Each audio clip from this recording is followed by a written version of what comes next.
I will ever love and trust Him in His presence daily live. I surrender all. I surrender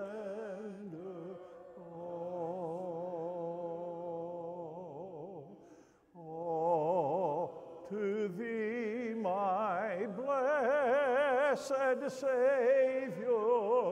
I surrender all. Verse 3.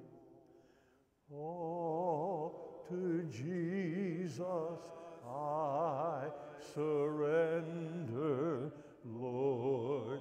I give myself to Thee. Fill me with Thy love and power.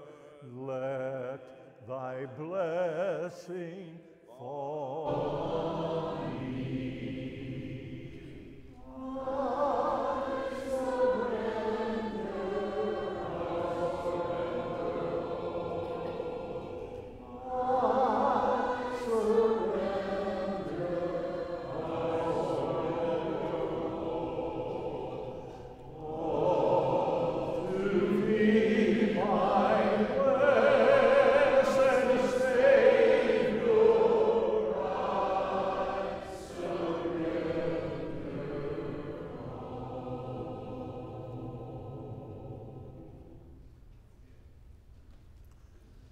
Most of you, like me,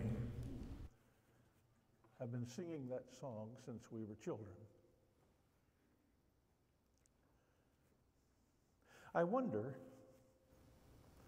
if you, like me, ever really thought about what I was singing.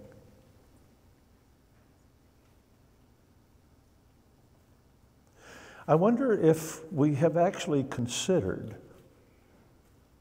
how we were going to put that into practice. What does it mean to say, I surrender all? On Monday mornings and Thursday afternoons. Because that's the real test, you know. If we're not living this on Mondays and Thursdays, it's no good to us. If it doesn't change how we live during the week, then coming here is no good to us.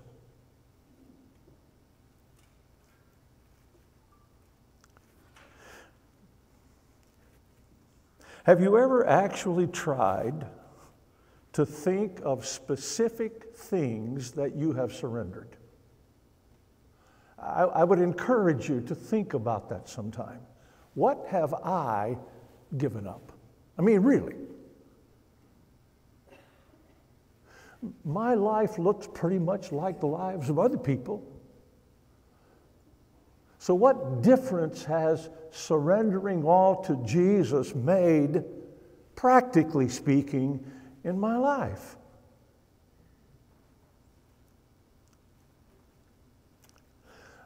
I mentioned this yesterday, and I don't mean to belabor it.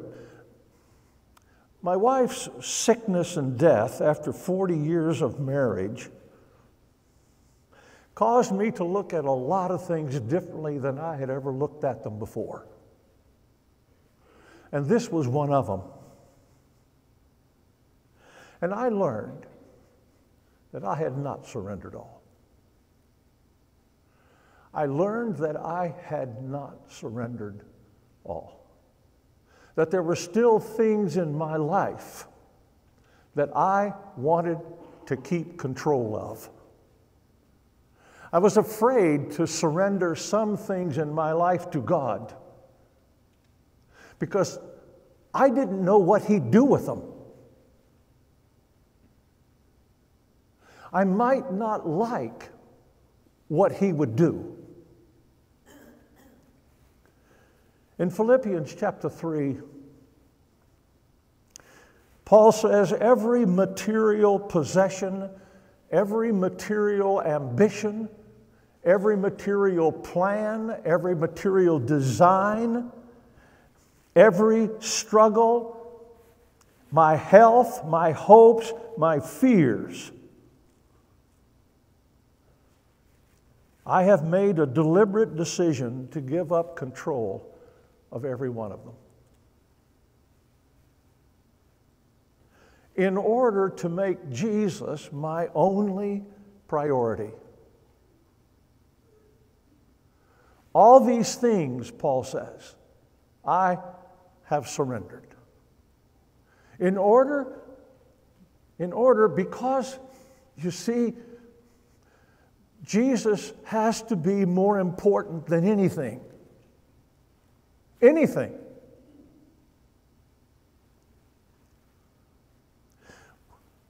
What does everything mean to us? What does everything mean to you personally?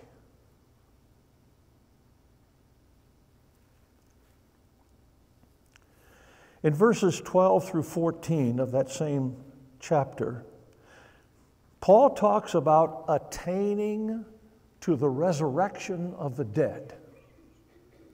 And he says, I'm not there yet. I'm striving to attain to the resurrection of the dead. Now, I'm not there yet. And I'm certainly not perfect. But I am trying, I love this phrase, it intrigues me. I am trying to take hold of what Jesus took hold of me for. I haven't totally succeeded in doing that either. But I have done this. I have done this. I forget what is behind me, and I focus on what is ahead of me.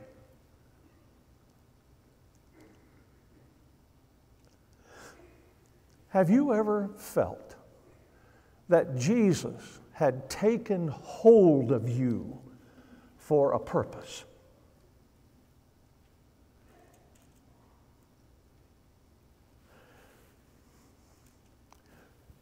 Have you taken hold of that purpose? Paul says, Jesus has taken hold of me. He's got a grip on me. And I'm striving to take hold of the purpose for which Jesus took hold of me.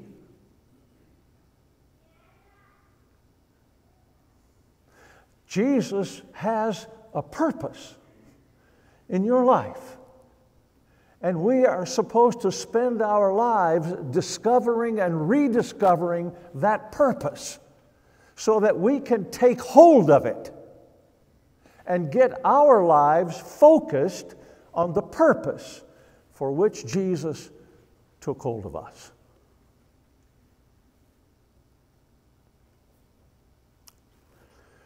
Have you forgotten what is behind you? It's an interesting concept. There are a lot of things behind me I'd like to forget. I can tell you that right now. One of Satan's best weapons to keep us from moving ahead is to keep us focused on what is behind. Especially past failures, or even past successes. We all have things behind us that we would like to forget, and some that we would like to hang on to. Recalling the past, and this is one of the favorite pastimes of older people, is recalling the past. Remember the time. Remember the time. Remember the time. I get together every now and then with a couple of people like Larry Harris, who was here yesterday. Larry and I were classmates at Freed Hardeman 150 years ago. They were still in tents when we were there. But every time we get together, it always starts. Do you remember? It always starts, and we relive that. And that's not necessarily a bad thing,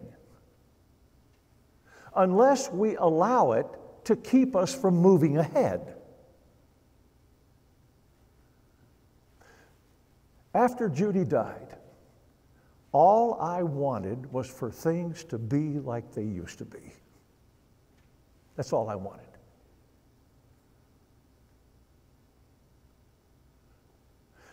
But God won't let us do that.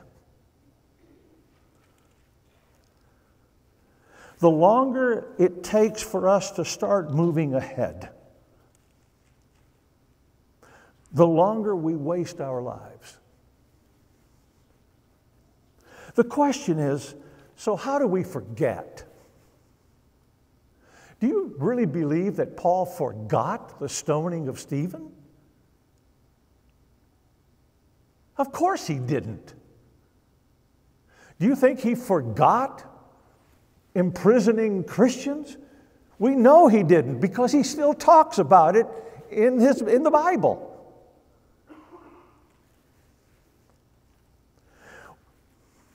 What Paul means is that one of the things he has surrendered is the past. We may not be able to forget the past, but we can surrender it by refusing to dwell on it. We can refuse to allow the past to interfere with pressing on and taking hold of the purpose for which Jesus took hold of us. Paul does not allow his past to control his present. And surrendering the past, brothers and sisters, is a decision. Surrendering the past is a decision.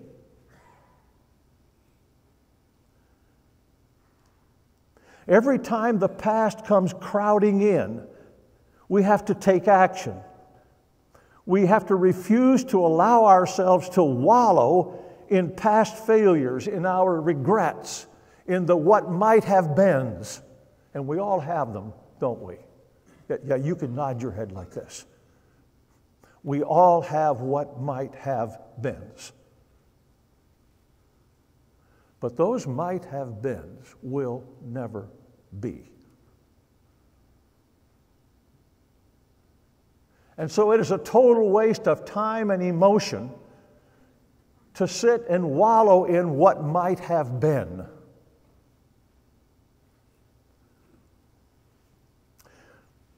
Between the ages of 35 and 45, I suffered with severe bouts of depression, clinical depression. There were days when I found it almost impossible to even get out of bed.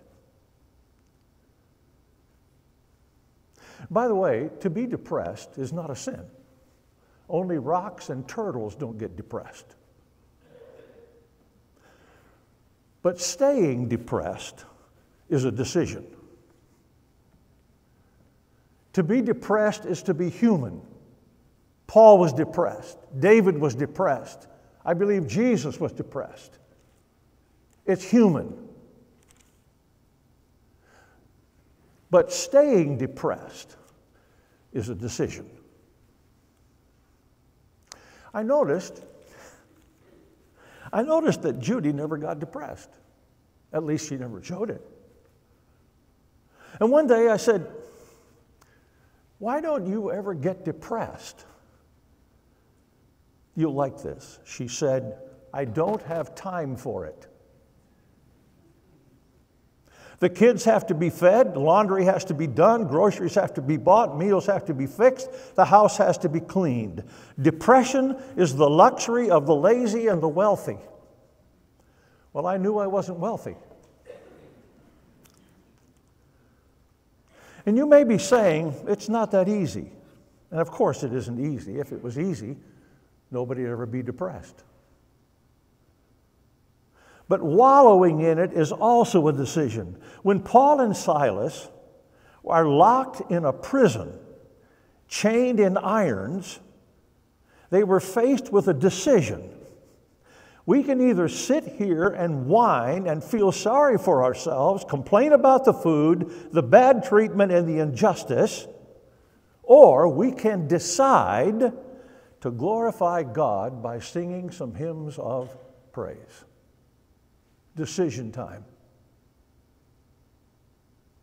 And we can say, well, we can certainly understand why that they would want to complain about what's happened to them. It would be perfectly normal. But you see, disciples of the Christ don't always do what's normal. They do what's abnormal. That's what having the Holy Spirit living in us does for us. We do the abnormal. And so they did what nobody expected. And the power of transformed lives is to be able to do what nobody expects you to do. It's to reach beyond the normal. It's to manifest attitudes that rise above present circumstances. And so Paul and Silas start singing hymns in the jail, and everybody hears them. And you know what they know? Those two guys aren't like the rest of us. That's what they know. And that's what people have to be able to recognize in you and me.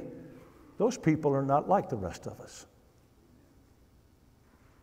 Because if we're like the rest, then Jesus hasn't done anything for us.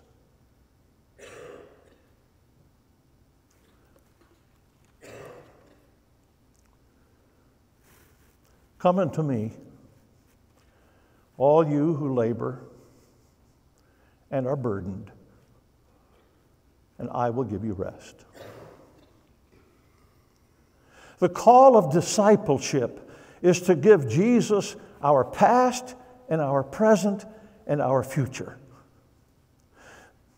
Let me ask you, do you ever really give your burdens to Jesus? Come to me, Jesus says. Take my yoke, give me your burdens, and I'll give you peace.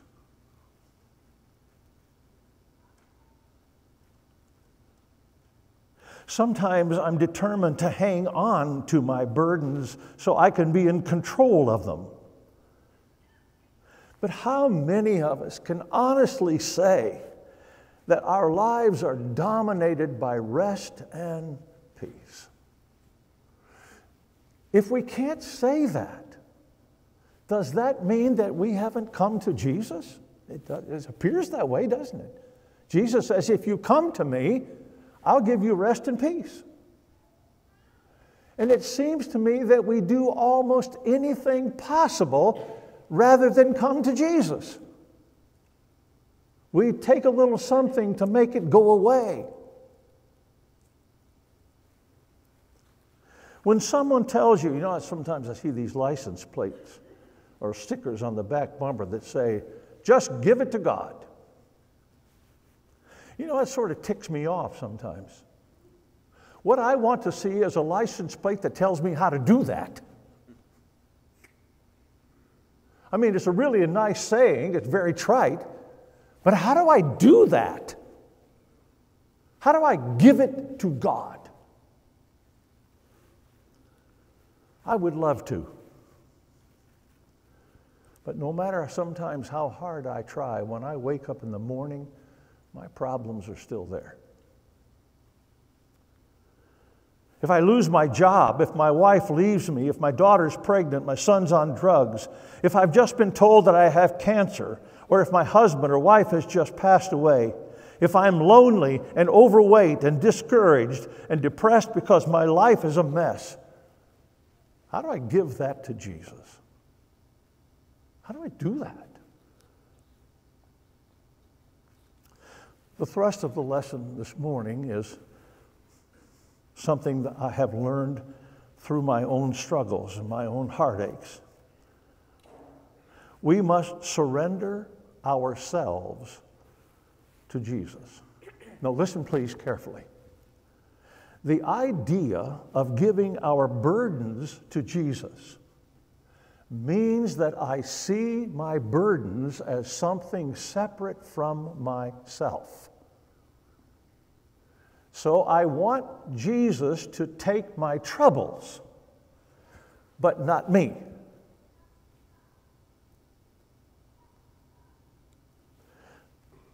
I make this as clear as I can. Jesus will not take your problems without taking you. Jesus will not take your burdens without taking you. Jesus is saying, you come to me.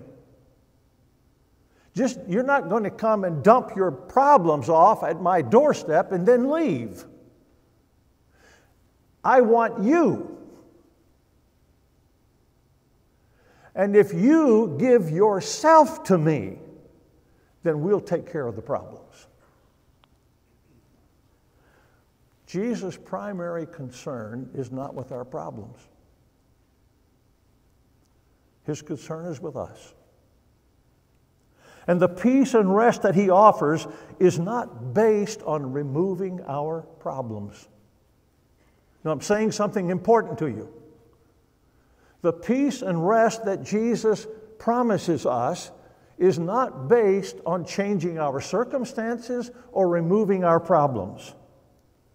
It is based on empowering us with the strength and the grace to bear with our problems.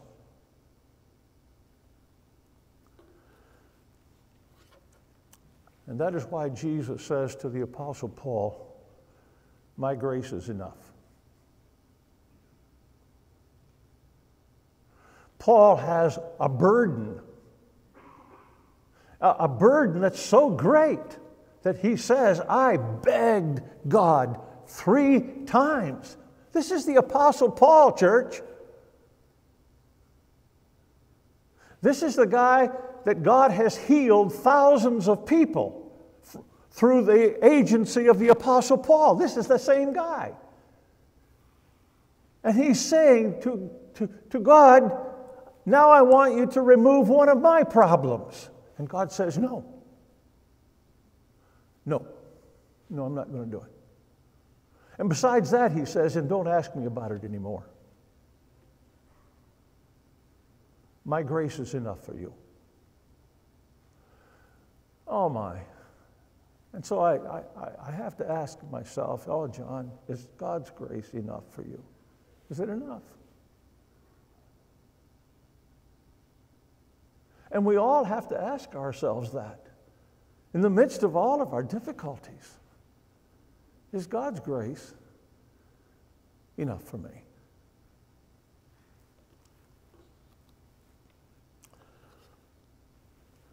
God does not deliver us from troubles. He delivers us in troubles. I hope you can remember that. There is no power on earth that can free us from those sins of the flesh that Paul mentions in Galatians 5. We say to ourselves, oh, I can stop overeating. I can stop lying. I can stop watching pornography. I can stop wasting countless hours on the internet and Facebook anytime I want. But the truth is we can't. And that's why we haven't. And so the challenge for us is, will I surrender not my stuff, but myself?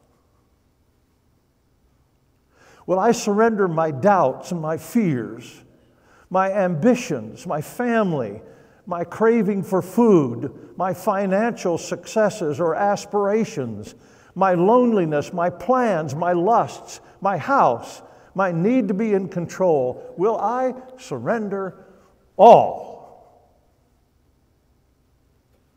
Nobody said it was going to be easy. No, that's why, the gate is narrow and the way is straight, and it always has been, and it always will be. In spite of the fact that we want a wide and broad one. The gate has always been narrow, and the way has always been straight. And only a few find it, because they will not surrender all. Because they will not surrender everything.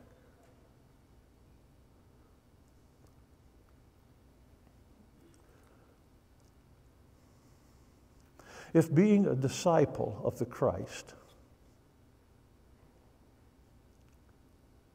motivates you to surrender everything to Jesus, think about this one.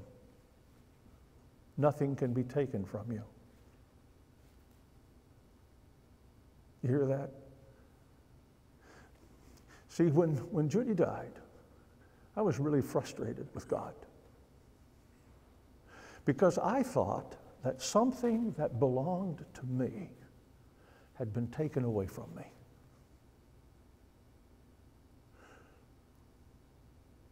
And through that process that I went through afterward, I learned something. Judy was a gift. I'm saying something important to you. Judy was a gift. She was never mine. She was never mine. And my whole premise was wrong. My whole premise for saying, why didn't you heal her? Why did she get cancer? Why did this happen? My whole premise was on a wrong foundation. She was never mine. She was a gift. And there is only one appropriate response to a gift, brothers and sisters, and that is gratitude. Gratitude changes everything.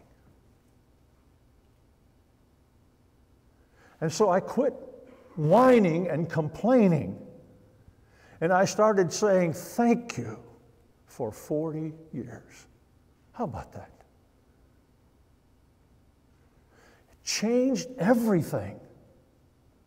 I surrendered her. I surrendered Judy. She was never mine. It was all wrong. She was never mine. And all this stuff that you have, it was never yours. That house, that car, that whatever it is, was never yours. And so the loss of it, you see, doesn't take us down because we realize it was never mine anyway. And it's the truth. And I know what you think. You talk my house, my car, my kids, my. I do the same thing. But the truth is, they're not mine. Never were, never will be. They were gifts. And when we learn the discipleship of gratitude, it will change our whole attitude toward everything.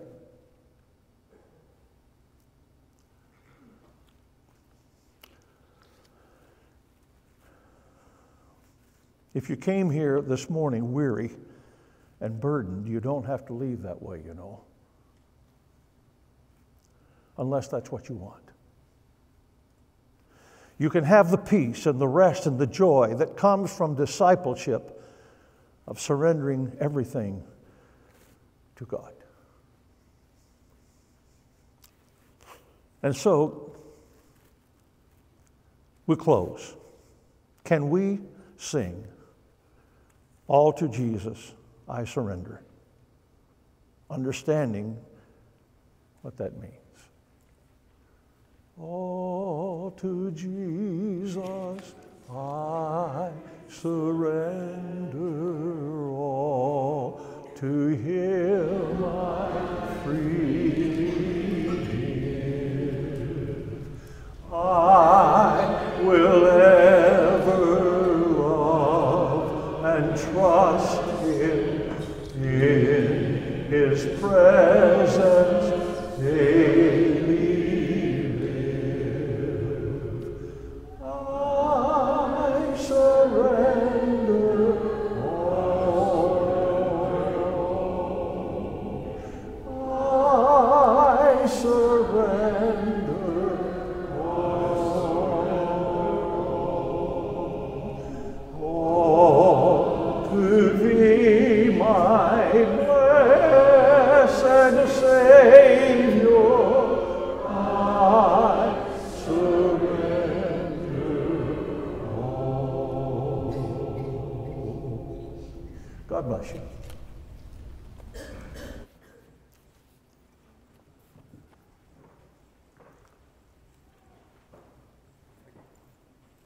we were friends. You've been reading my mail on that one, brother.